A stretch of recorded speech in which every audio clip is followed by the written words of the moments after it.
Why do you say that every movie deserves a unique distribution and marketing path?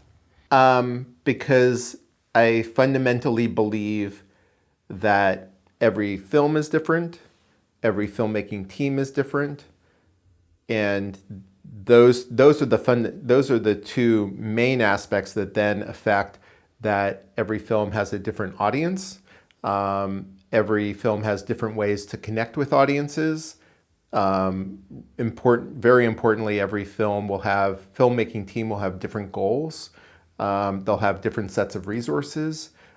So when you factor all of those things combined, which are, I've laid out into very simple categories, but there's a deep dive into each one of those.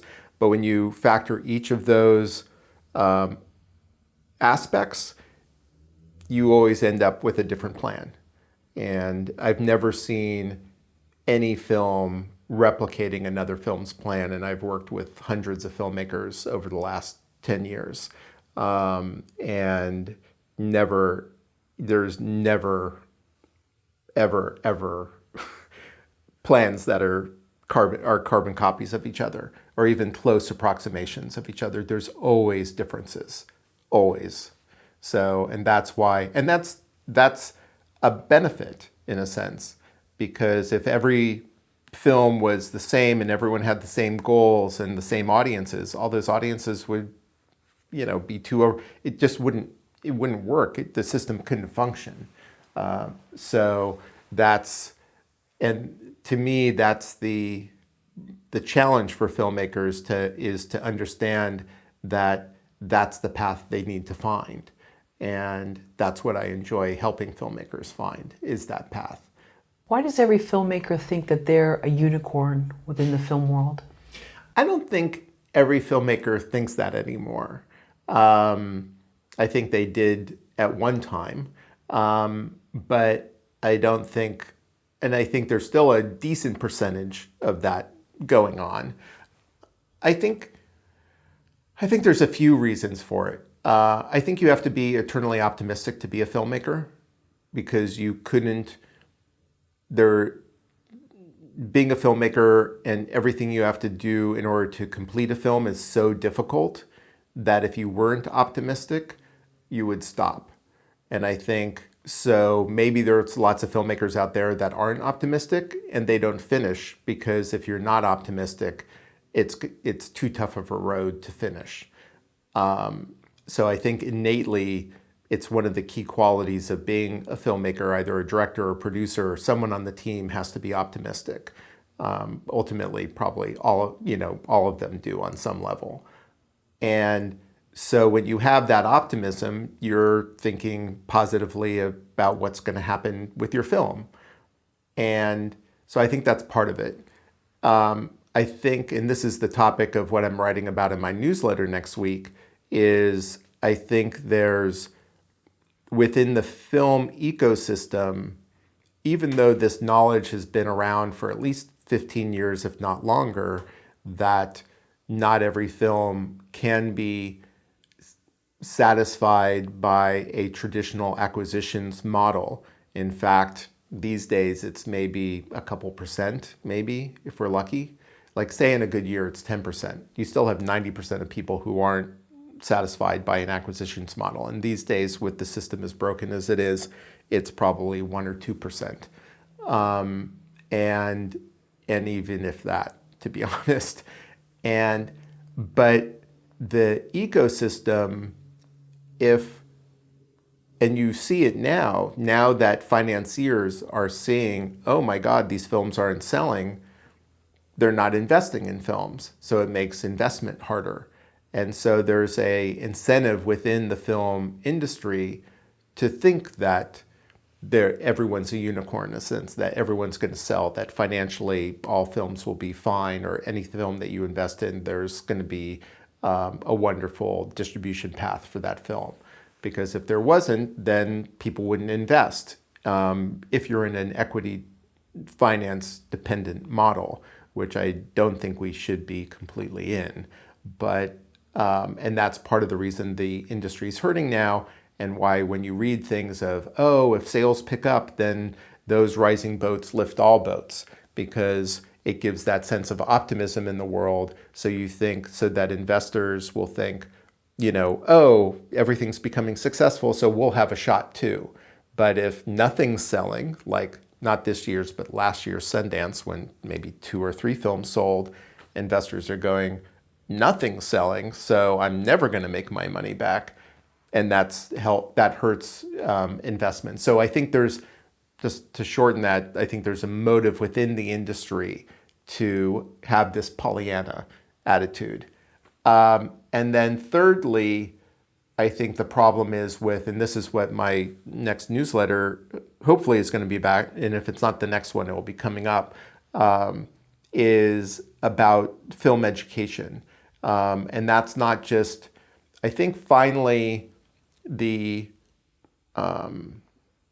organizations within film, and I would say even the organizations within film, have been doing a decent job of educating filmmakers about how they need to take responsibility, and that, because I've spoken a lot at a lot of these. I've spoken at IDA and Find, and I helped create the current incarnation, or the last incarnation, of the IFP Filmmaker Lab, and I helped run it for 10 years. And we would talk, so there is some education within that, but when you look at like film schools, generally don't teach this. And my feeling about that is that film schools don't have a motivation to teach this, because most film schools, if you're going to get a degree in film, if you're going to get a MFA in film, these days costs maybe $150,000 to $300,000. And is there a motivation for a school that's going to charge $150,000 to $300,000 to a student, or that person's going to go into debt, to tell them that there aren't jobs, or independent films aren't getting financed anymore, or that you're going to make a film and then you're going to have to also raise money to distribute and market it yourself? That's not a good marketing strategy for those programs. And I think the students are also somewhat equally responsible in that they don't want to hear that either. Some do, but in my experience teaching at CalArts, when I taught a class called Real World Survival Skills, and we covered pitching and deal making, and it's basically everything I wish I had been taught in film school was the subtitle of the class. But half of the class was on distribution and marketing. And when the class was required, I had a full class. When the class was not required, I didn't get any film students. I got experimental animation students, because they knew they had to be entrepreneurial. So nearly, I would say 80% of my class was experimental animators, who are a lovely bunch of people, I have to say, and are super talented. And they're the ones who took the class, because they knew they had to be entrepreneurial. But the film students, and this is my only anecdotal evidence, and I haven't done a study, but I could tell that they weren't interested, because they all think they're going to make it. They're going to go make a film, and it's going to be sold, and they're going to have a fabulous career in Hollywood. And so, which is, you kind of have to have that attitude, again, to make it through film school. You have to have that positive attitude to, even if you're not in film school, to be in any kind of creative field, and to be in film, because it is kind of difficult. And had this been a class full of, let's say, hopeful entrepreneurs, in terms of, like, say, the next startup, the next app, whatever, do you think it would have been the same mindset, or possibly somewhat different, that the film industry, that there's a different connotation to making a movie? Well, there isn't that notion of being an entrepreneur, an artist entrepreneur, still hasn't seeped through culture, I don't think. I think musicians get it now, like they know. I think in the art world, a little bit. But in film, there's some better awareness now than there was 15 years ago. There's less resistance in the filmmakers that I talk to, and knowing that they need to be aware of this. And more filmmakers are aware of this now than they were 15 years ago. But I think those are the ones that have this awareness tend to be the more seasoned filmmakers, at least the ones that I encounter. And there's still younger filmmakers that, I was just talking to someone about filmmakers who were at Tribeca, this year's Tribeca, and every filmmaker they talk to, they're going to make a sale. Every film, they're making a sale.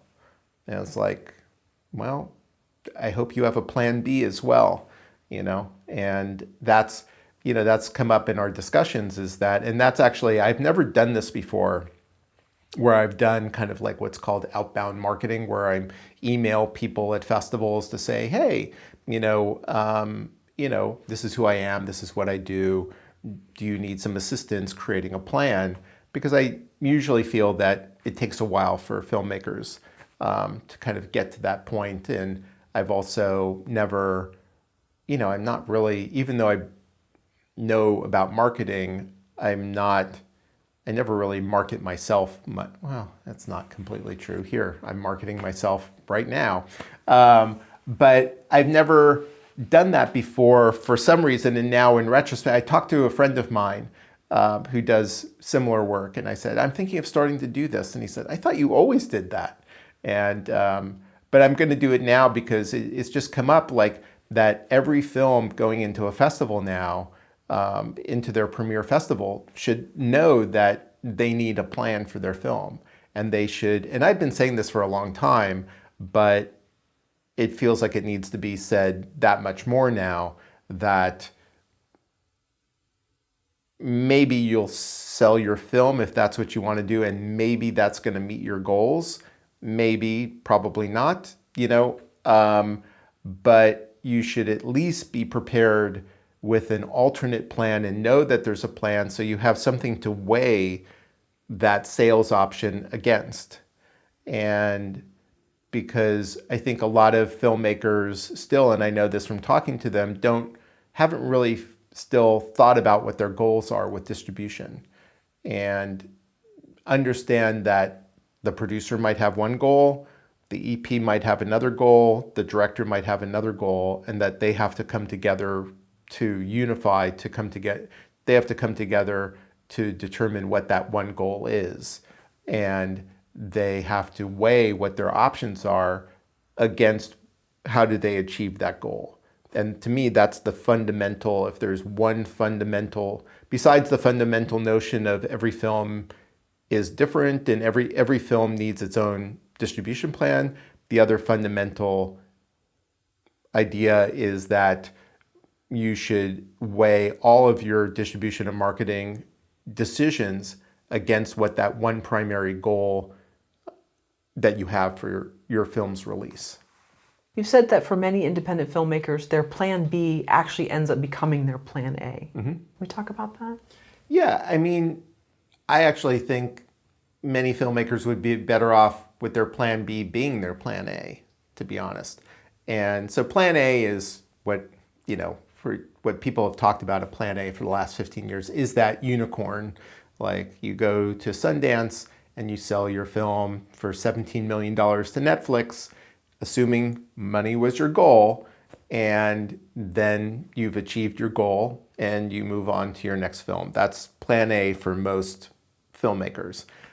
Now, we'll get into goals in a second, but, I guess we might as well get into, no. So the plan B would be, okay, if you don't make that sale, which I don't feel is a valid plan A for most people. I think most people should look at their film and see what they want and what's the possibilities, and then come out with what the best plan A is.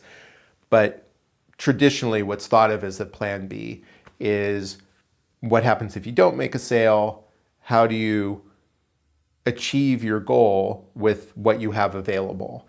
And to me, the steps are looking at who your audience is, looking at, and I've said this earlier already, looking at who's your audience, how do you connect with that audience, what value do you provide to that audience, what are the ways that you connect with that audience, or how does that audience consume media?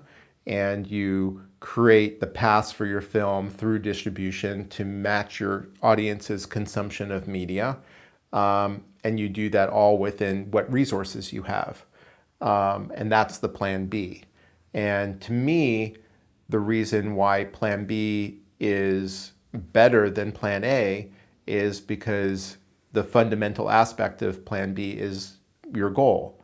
Plan A assumes everyone's goal is money, in a sense, because that's what plan A is, the sale. Now, people might be sophisticated with plan A, and they might say, well, my goal is this, this, this, and if I get the this, this, this, but that's frankly what most people would say is a plan B. Anytime you become more sophisticated outside of making a sale for your film, I think you're in the land of plan B.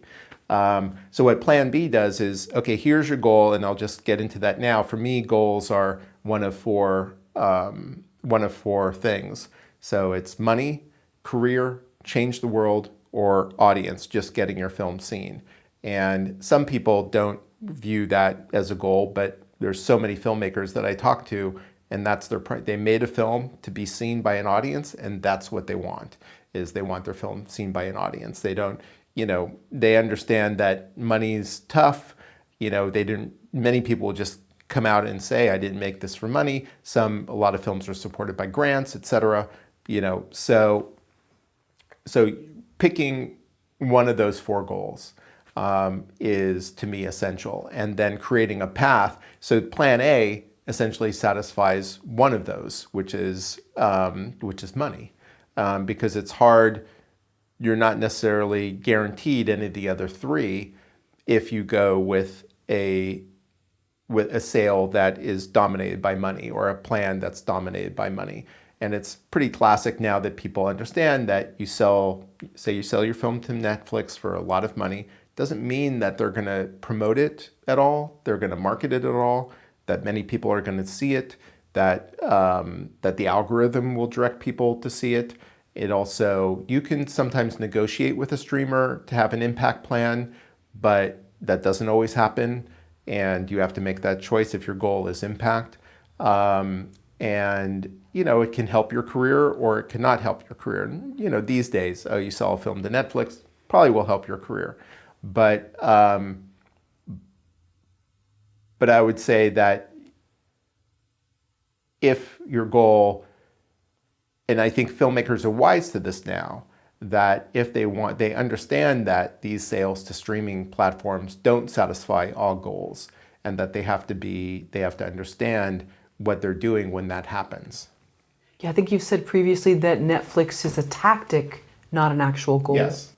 So yes, any theatrical release is a tactic. Any distribution, any one thing that you break out from all the different taxes that I've already spoken about, like educational distribution, not a goal, it's a tactic. Theatrical, community screenings, even partnerships with organizations. None of those are goals. Those are all tactics. And that's the first thing. Like usually filmmakers come to me, and when I ask what their goals are, 50% of the time now, it used to be 100% of the time, but 50% of the time now, filmmakers will say theatrical release or Netflix or something like that. But so, even though I'm slagged on filmmaker education, it still is better than it was 15 years ago. There is a level of understanding and knowledge about how to engage with the distribution and marketing system and what's involved in that than there was 15 years ago. It has seeped through better, but there's still a long way to go, I'd say.